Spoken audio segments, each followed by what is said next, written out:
Pois bem, né? Eu sou Walter da Mata, eu sou professor de Psicologia da FAMEC, Faculdade Metropolitana de Camaçari, e da FTC Campus Comércio.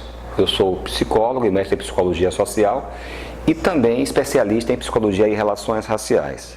Pois bem, o atendimento no que diz respeito à questão das pessoas que são vítimas de discriminação racial ou têm questões subjetivas relacionadas à questão racial, ela está muito aproximada a todo tipo que a gente fala da humilhação social. Porque, na verdade, o ato, né, da pessoa ser discriminada normalmente se remete a uma questão de humilhação. Ou seja, a pessoa é vista como alguém inferior a outro grupo ou a outras pessoas. Então a pessoa fica muito mobilizada.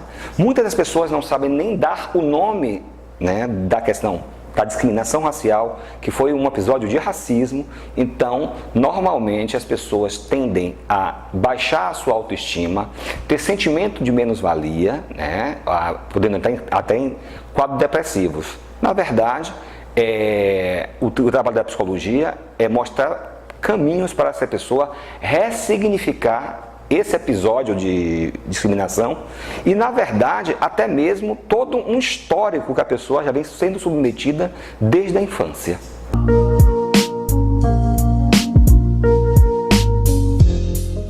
Eu diria que o grande problema da psicologia encontra-se na formação. Ou seja, as faculdades, as universidades não colocam dentro do seu currículo componentes que possam proporcionar ao estudante de psicologia enxergar este fenômeno do jeito que ele é. Então, o que acontece é que tem pessoas com questões ligadas à área racial, mas os profissionais de psicologia eles não conseguem enxergar que isso é uma demanda. Talvez, se a gente pensar numa psicologia no século XX, onde a psicologia tradicionalmente trabalhava dentro dos espaços de consultórios privados, isso pudesse ser possível, porque era um profissional onde atendia uma elite que poderia pagar esse profissional particular. Só que a psicologia ela foi convocada no século XXI a estar em políticas públicas, especialmente da assistência social, onde pessoas pobres e negras começam a ter contato com esses profissionais. E o que acontece é que os profissionais, na sua maioria, não conseguem enxergar a dimensão importante da discriminação racial nos impactos e os impactos subjetivos que causa ao usuário desse sistema. Então, na minha visão, a maior parte dos estudantes de psicologia e, pior ainda, dos profissionais de psicologia não estão, diria, capacitados para conseguir traduzir a discriminação racial enquanto vetor de sofrimento psíquico.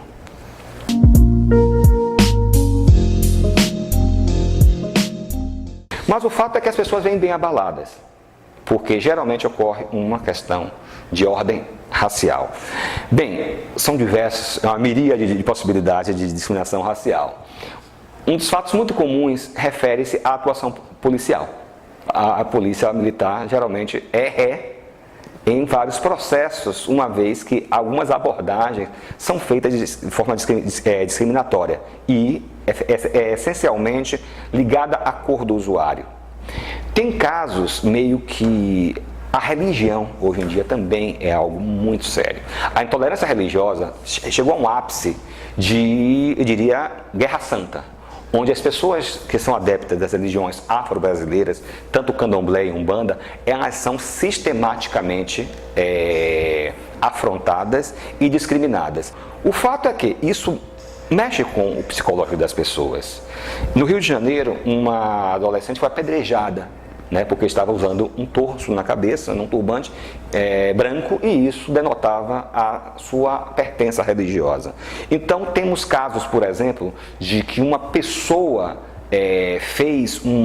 não estava cortando o cabelo, né, por conta de uma promessa que fez para Iemanjá.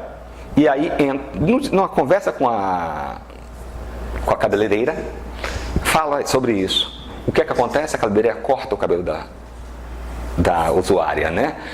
E imagine a violação que é uma cabeleireira cortar o cabelo de uma cliente porque ela disse que ia dar o cabelo e manjar. Temos muito animalização, isso é muito comum, né? Associar os negros e negras a animais, especialmente o macaco. O macaco virou uma espécie de subhumanização, né? Então, uma infra-humanização. Então, macaco, urubu, entre outras coisas, são muito comuns.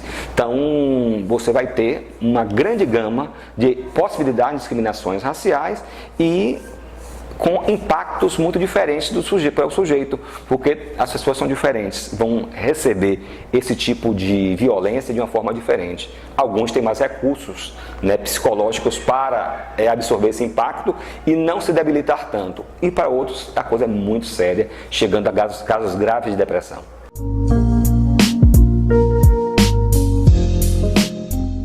Primeira coisa é dar nome. Tirar do imaginário da democracia racial e colocar que nós vivemos numa sociedade racializada. Então, existe sim, botar de frente a discriminação racial enquanto um elemento que a gente lida no dia a dia. Para começar, isso. Na hora que a gente coloca o nome no racismo, do problema no racismo, a gente tira do sujeito e coloca no devido lugar. Tem pessoas que não são escolhidas em processos seletivos por conta do racismo. Se a gente não dá um nome para o racismo, essa pessoa passa a acreditar que tem um problema com ela. Poxa, eu não passo em lugar nenhum. Será que eu sou incompetente? Então, o que acontece é que, se a gente não der nome ao racismo, à discriminação racial, o sujeito passa a acreditar que o problema é dele, interno. E isso a psicologia não pode fazer. A psicologia tem que mostrar que, olha, existe uma conjuntura que você está imerso e essa conjuntura não lhe é favorável. Então, dar o nome ao racismo é a primeira coisa que tem que fazer. E a segunda é ressignificar a situação, que às vezes não é tão simples. Porque, qual é o problema? Nas minhas experiências, mostra que a questão da violência racial, né, a questão da discriminação racial, não é o episódio. O episódio talvez seja somente a gota d'água que fez o balde entornar. Que desde criança, às vezes dentro da família, através dos apelidos, na escola, através de todo aquele bullying, né, que a gente chama de bullying atualmente, né, a pessoa já vai sendo colocada enquanto uma pessoa inferior.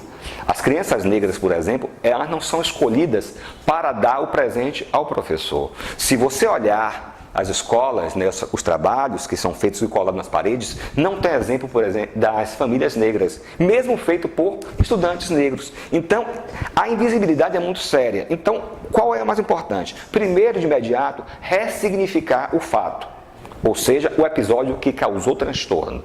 Ok? Isso é o principal, ressignificar. Foi importante, foi doloroso, mas é preciso que a pessoa ressignifique para poder sair desse lugar de paralisação.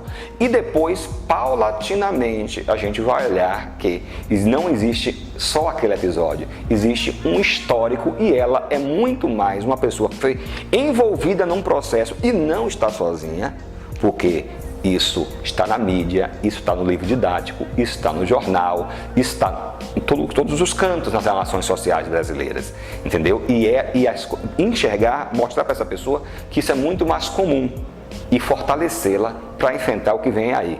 Então, basicamente é a tônica do nosso trabalho, que é inicialmente ressignificar, né, aquela situação que desencadeou aquele momento entre psicólogo e usuário e também fazer uma retrospectiva para mostrar que a coisa é muito mais séria, vem de muito mais tempo e que aquilo dali só é tão somente a gota d'água, né, a pontinha do iceberg.